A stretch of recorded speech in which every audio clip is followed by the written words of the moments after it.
je pense qu'on est à un tournant, comme disait Madame le recteur tout à l'heure, par rapport à tout ce qui est formation à distance. Je pense que le numérique, on ne peut plus se passer de cela. Et parlant de ça, il faut impérativement qu'on puisse développer des stratégies qui permettront donc de le favoriser avec des mesures d'accompagnement. Et c'est pour ça que je salue également la présence des étudiants, parce que tout cela, c'est administré à des étudiants. Et on a l'habitude de dire, ce que l'on fait pour vous, sans vous, c'est contre vous. Donc c'est pour ça que j'avais insisté pour leur dire, c'est important que vous soyez là. Vraiment, on salue votre maturité, mais surtout votre sens de responsabilité, parce qu'on sait que ce n'est pas vous qui décidez, mais généralement aussi vous avez toute une masse derrière. Mais vous avez quand même la responsabilité de leur dire, voilà la situation, et eux, en âme et conscience, peuvent réagir. Je disais que c'était important dans le cadre du numérique parce que, effectivement, ce que l'on remarque est que très souvent, quand on fait des formations à distance, il y en a qui sont laissés en rade. Parce que tout simplement, ils ne suivent pas. Ou bien les conditions techniques ne correspondent pas aux réalités de l'écosystème. Et tout cela, ce sont des aspects, quand on regarde les TDR, c'est des aspects qui pourront être abordés. De même aussi des bonnes pratiques qui existent ailleurs, qui peuvent être donc reproduites tout en essayant de les adapter. Et c'est dans ce sens que je trouve vraiment important de pouvoir participer à cet atelier, donc qui servira certainement à d'autres. Cet atelier fait suite à plusieurs ateliers, Madame le recteur en citait un tout à l'heure, mais c'est pour dire la place que l'UCN donne à cet atelier, et en particulier le projet PETAL ne pouvait pas ne pas appuyer donc cette initiative, justement parce qu'on pense que tout cela va rentrer dans le cadre du renforcement de la qualité, du renforcement de la professionnalisation au niveau de l'UCN, et le projet PETAL s'inscrit dans cette dynamique. Vraiment, je voudrais dire merci à tout le monde, Fatou en particulier aussi, Fatou, les deux Fatou, j'allais dire, Fatou Ndoye et Fatou Gueye, qui, de main de maître, ont toujours eu à piloter les activités. C'est un plaisir de revenir ici. Je vois en face de moi certains visages connus que j'ai pu croiser au mois de juin dans le cadre de la première formation que j'avais animée en terre sénégalaise sur la thématique du tutorat. Et on avait déjà posé certaines bases. On reviendra pour les personnes qui n'étaient pas là en juin. On ne va pas refaire l'atelier du mois de juin, bien sûr, mais redonner quelques lignes directrices fortes qu'on avait tirées de cet atelier. Et puis, effectivement, le numérique et la question de la formation à distance, c'est un véritable... J'ai entendu tout à l'heure l'expression, c'est un tournant au niveau mondial. On a cette formidable opportunité de former à distance avec des outils performants. Simplement, il y a une chose à ne pas oublier, c'est la pédagogie dans tout ça, et c'est aussi le sens de votre présence. Les cours en ligne représentent un atout indéniable, parce que l'étudiant va apprendre à son rythme, l'étudiant va apprendre selon sa disponibilité, parce qu'il aura tout le contenu à portée de main quand il voudra. Et juste pour rappeler que cette année, au niveau africain, il y a 2 conférences importantes qui se sont tenues. La première, c'est celle du RESAO. Le RESAO, c'est le réseau d'excellence de l'enseignement supérieur en Afrique de l'Ouest, qui s'est tenu ici à Dakar au mois de septembre dernier. Et le thème de cette conférence, c'était l'hybridation pédagogique. Il ne faut pas que l'Afrique soit en retard. Il faut qu'on puisse se mettre dans l'hybridation pédagogique parce que c'est devenu incontournable.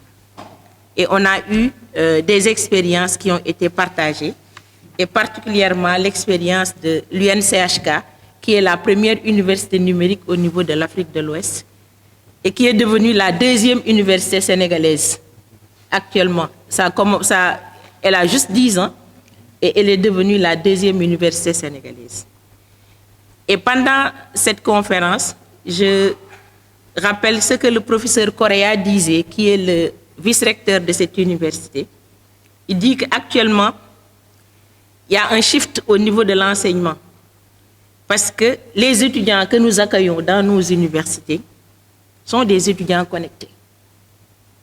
Tout étudiant qui arrive à l'université a son smartphone, quel que soit l'endroit d'où il vient. Quelle que soit la localité reculée d'où il vient, l'étudiant a son smartphone. Donc nous avons affaire à des étudiants connectés. Ils sont là, ils peuvent confirmer ce que je suis en train de dire.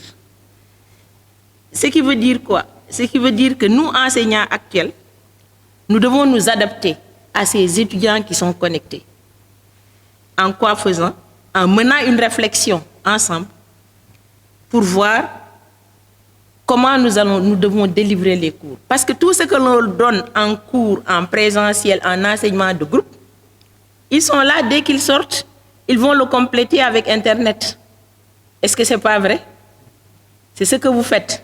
Donc, nous pouvons vous donner ce que vous allez chercher sur Internet en plus. Donc, c'est l'objet vraiment de ce que nous sommes en train de faire. Et il a dit quelque chose que j'ai retenu.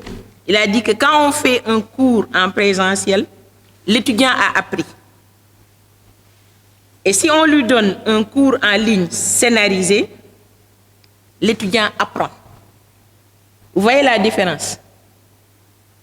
Quand c'est le cours, je viens en tant qu'enseignant-chercheur, cours magistral, je délivre mon cours, vous allez prendre ce que j'ai délivré. Donc vous avez appris. Alors que si je vous donne le contenu, vous allez regarder le contenu à votre rythme, revenir, revoir. C'est vraiment asynchrone, à votre rythme, selon votre temps, selon votre disponibilité. Et là, vous arriverez à maîtriser tout ce qui est dans ce contenu. Donc, vous apprenez vous-même.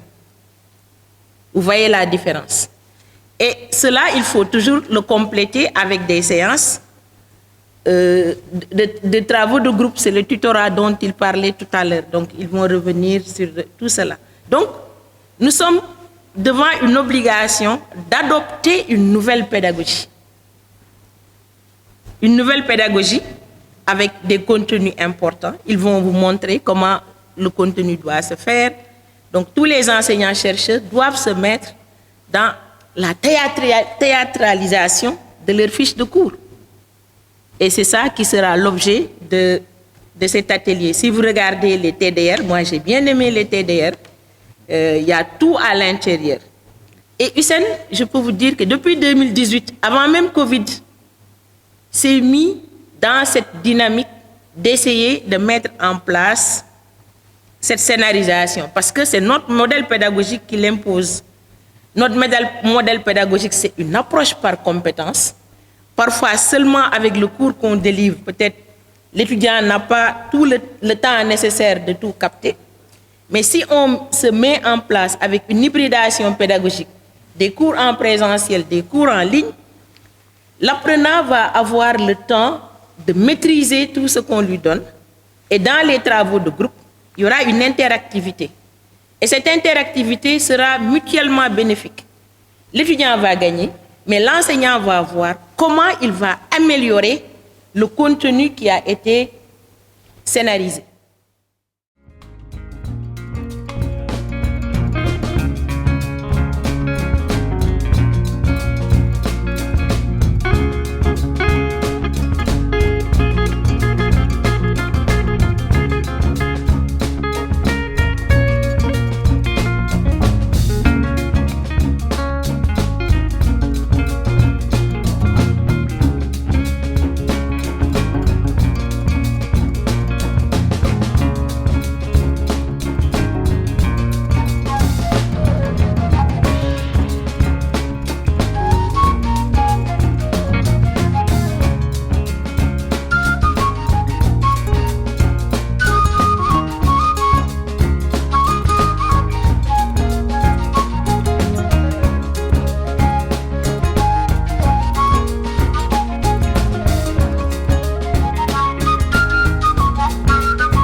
Mes impressions, c'est que c'est une très bonne formation, hein. Franchement, très bonne formation. Nous remercions vraiment le formateur, mais nous remercions également le commanditaire, hein, le PETAL, hein, PA PETAL, qui c'est pas la première fois d'ailleurs depuis donc de longues années. Le PETAL fait dans la formation, dans le renforcement de capacité des enseignants-chercheurs. Je pense que c'est une très bonne chose. Donc merci à PETAL, merci à Prof Diegan, professeur Diegan Diouf. Et on a vu donc comment on appelle l'innovation cette fois-ci, c'est l'incorporation des étudiants, hein. Les étudiants sont là, à qui nous allons donc donner ces cours-là. Donc ils sont là, ils ont assisté et c'est une très bonne chose. Ils vont voir maintenant que c'est pas facile de créer des cours. Moi, c'est ça qui m'a beaucoup. C'est pas facile d'avoir des cours et qu'on délivre. Vous voyez, qu'on dispense.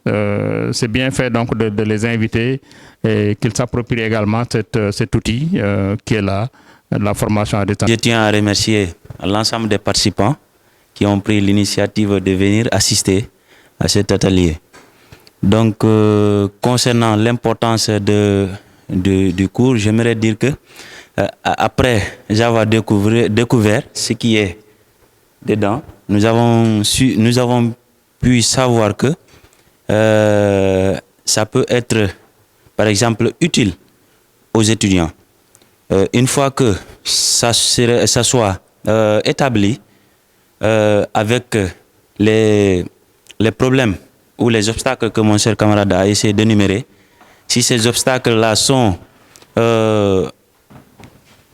affaiblis, je pense bien que le programme va avancer et les étudiants vont l'accueillir dans les meilleures conditions. Là où je voulais peut-être attirer l'attention pour prof, peut-être si madame le directeur était là aussi, c'est que UCN s'attelle un peu à maintenant créer sa propre plateforme d'enseignement en ligne. C'est vrai que la plateforme qu'on est en train d'utiliser, mais c'est sûr que ce n'est pas carrément ou entièrement créé et appartenant à l'UCN. Je pense que c'est le moment maintenant à l'UCN de mettre les ressources qu'il faut pour créer leur propre plateforme d'enseignement en ligne, si on veut peut-être franchir une autre cap. Je pense que c'est ça que je voulais dire, attirer vraiment l'attention sur ça. Sur le plan technique, donc tout est là. Donc on a appris beaucoup de choses au niveau des outils. Voilà, donc nous savons maintenant manipuler la plateforme de l'UCN. Maintenant, le seul objectif qui nous reste à faire, c'est que d'ici 3 mois, est-ce qu'on pourrait se retrouver? C'est une suggestion que je suis en train de faire. Est-ce qu'on pourrait se retrouver d'ici 3 mois avec au moins 5 enseignants-chercheurs avec des cours en ligne bien faits, bien réalisés, bien scénarisés, et peut-être on pourra inviter Damien, ne serait-ce que par exemple voilà, une réunion en ligne ou bien une activité en ligne où il passera en revue effectivement donc ces 5 cours-là qui seront bien scénarisés et disponibles sur la plateforme. Peut-être ça va faire tâche d'huile pour les autres enseignants-chercheurs qui peut-être voilà, je ne sais pas pour quelle raison, donc ont du mal quand même à vraiment répondre par rapport à l'appel de Madame le recteur pour travailler sur l'hybridation des cours. Moi, c'est ça que je voulais proposer. Est-ce qu'il y a peut-être des enseignants-chercheurs ou bien des personnes qui sont intéressées pour qu'on puisse au moins avoir cette liste de 5 personnes pour travailler sur les 2 ou 3 mois à venir, avoir des cours en ligne bien réalisés, donc disponibles sur la plateforme, et puis on pourra faire maintenant l'évaluation ou bien donc une revue, passer en revue ces 5 cours-là avec Damien s'il est également d'accord pour cette activité-là d'ici 2 à 3 mois. Je voudrais remercier tous ceux qui ont contribué à l'organisation de cet atelier parce que comme vous le savez, le projet PETAL est conçu sous forme de work package. Même si vous me remerciez, moi je ne fais que coordonner. Donc le coordonnateur, il a la tâche plus facile parce que les gens se font et après c'est lui qui récolte. Mais il faut reconnaître que dans le cadre du projet PETAL, il y a 7 work packages et ce work package qui a organisé cet atelier, c'est le work package 5 qui est co-coordonné par Fatou Ndoye, donc qui n'est pas là actuellement. Mais c'est ça le leadership. Le leadership, c'est de pouvoir faire en sorte que les choses marchent, même si vous n'êtes pas là. Et je pense qu'elle l'a prouvé parce qu'elle n'est pas sur place, mais malgré tout, donc tout a été donc organisé pour que son absence ne puisse pas dénaturer donc le travail qui a été fait. Et Fatou, tout le monde le sait, c'est quelqu'un de très entière, c'est quelqu'un donc de très dynamique. Et vraiment, je voudrais la féliciter. Féliciter Fatou Gueye, également pour l'organisation. Elle fait un travail formidable en sourdine. Donc, mais c'est vraiment ça la chance que j'ai de travailler avec des gens au niveau du projet Pétale, que ça soit Sidi, qui sont discrets mais très efficaces. Vraiment, c'est un plaisir de travailler avec ces personnes-là. Et maintenant, pour ce qui est des questions qui ont été évoquées, nous sommes très conscients de cela, donc par rapport à la plateforme à mettre en place au niveau de Hussein, parce que comme on dit qu'on doit enseigner autrement, forcément, il faut qu'on se donne les moyens.